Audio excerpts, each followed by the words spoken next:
McGregor has been accused of using his power to remove 3 fighters from the TUF cast list and replace them with his own associates.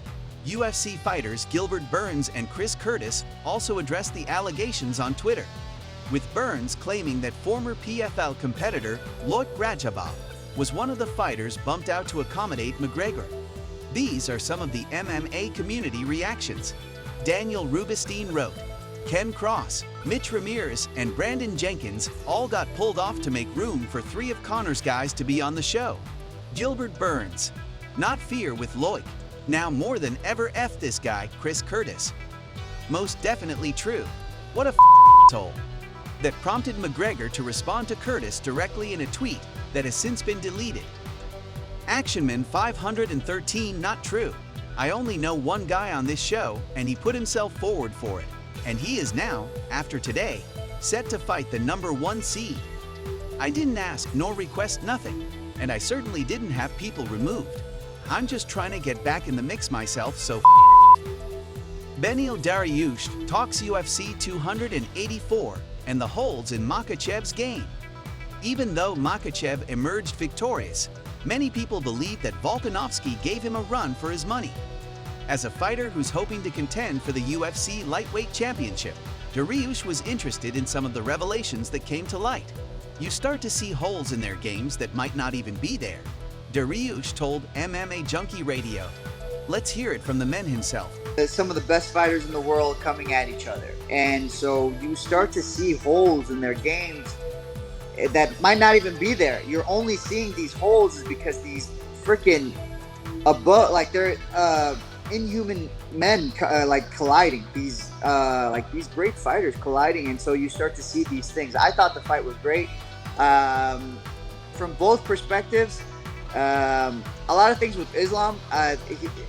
Volkanovski just confirmed my beliefs because I didn't really have any tapes on him outside of the Sarukian fight, but Volkanovski was just able to confirm my beliefs on what I thought his game was lacking and what things I could take advantage of. Cejudo's prediction for UFC 285, Jones versus Gane. Jon Jones is getting ready to come back to the octagon after a long absence, and although he's considered one of the all-time greats, he faces a difficult challenge in Cyril Gane. This former UFC champion, Henry Cejudo, thinks that Jones will come out on top. Gane, who has taken the heavyweight division by storm, has already shown that he belongs among the top fighters in the weight class. I do believe in my wholehearted heart that Jon Jones is not only gonna beat Cyril Gane, but he's gonna either submit him or he's gonna stop him. I don't think this fight goes past 3 rounds, said Cejudo on his YouTube channel. Let's see what else he had to say. Let me make you guys a deal. If Jon Jones just beats him as one thing, I do believe in my heart, my wholehearted heart, that Jon Jones is not only going to beat Cyril Gane, but he's either going to submit him or he's going to stop him. I don't think this fight goes past 3 rounds. I think there's a new Jon Jones. So where is it that we put him? Because I believe he beats Cyril Gane, he's in the top 3, maybe top 2. He stops Cyril Gane. Jon Jones should and would always remain #1. Before we continue, don't forget to visit our website and subscribe to our free newsletter so you can stay up to date with everything that goes on in the world of the UFC in minutes. Click the information link above. And while you are at it, check out our podcast and social media accounts. Thank you for your support. Now let's get back to the news. Australian Combat Sports Commission finds no evidence of IV use at UFC 284. Is Islam Makhachev absolved? After UFC lightweight Dan Hooker accused Islam Makhachev of using an IV, controversy arose even though Hooker provided no evidence. Makhachev's co-manager has denied Hooker's claim. Hooker and Alexander Volkanovski's coach admitted they didn't have any evidence of IV rule-breaking by Makhachev or his teammate Zubaira Tukhugov. Dan Hangman wrote a series of tweets about it.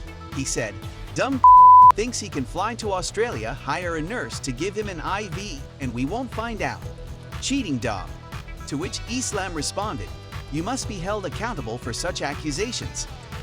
The Combat Sports Commission of Western Australia stated to Fight News Australia, The commission has no conclusive evidence that any athlete at the UFC 284 event held at RAC Arena has breached WADA or the commission's policies. The commission has not received a complaint relating to any athlete at the UFC 284 event held at RAC Arena.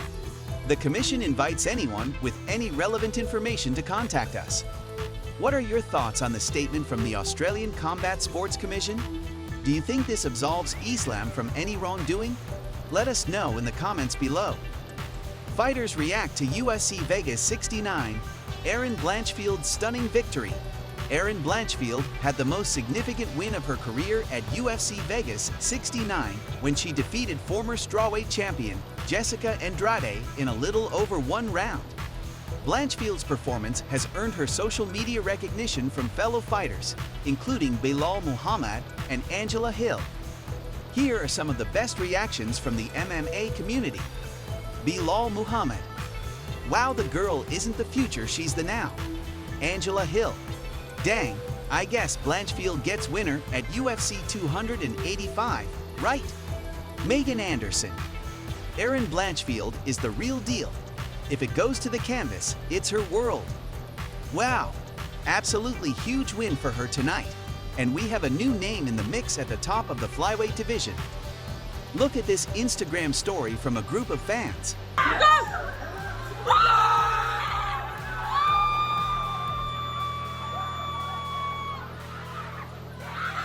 That's all for today's video.